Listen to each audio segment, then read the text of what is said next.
Stake হোল্ডারদের যে মতামত দেখতে পাই, আপনি যদি প্রতিদিনের আলোচনা গণমাধ্যমের প্রতিবেদন দেখতে পান, আমার ধারণা গত অগাস্টে মানুষের একটা ধারণা ছিল অনেক সময় ধরে সংস্কারটি হবে এবং বুনিয়াদী সংস্কার হবে, দীর্ঘমেয়াদে সংস্কার হবে, সব স্টেক হোল্ডাররা রাজি হবেন, ততদিন আমরা অপেক্ষা করব, অন্তর্বর্তী সরকার দেশ চালাবেন।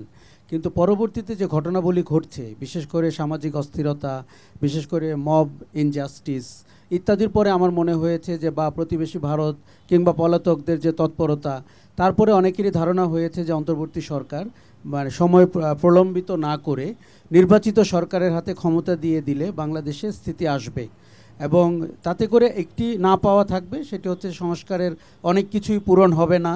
কেননা রাজনীতিবিদরা পূরণ করবেন বলে আমি জানি না এই জরিপে তার কোনো প্রশ্ন আছে কি না, কিন্তু জনগণের মনে প্রশ্ন আছে এবং জনগণ অনেকটাই হয়তো কনভিন্স না যে নির্বাচিত সরকার সেগুলো করবেন।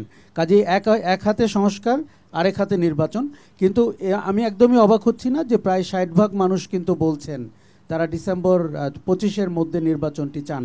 তার মানে আকুতিটি টের পাওয়া যাচ্ছে। এটির আরও একটি বড় কারণ, গত 15 বছরে আপনি কোনো ভোট দিতে পারেননি, আপনি কোনো গণতান্ত্রিক চর্চার ভেতরে ছিলেন না এবং আপনার যে জেনারেশন গণ অভ্যুত্থান করেছে তাদের তো কেউ ভোট দিতে পারেই নাই।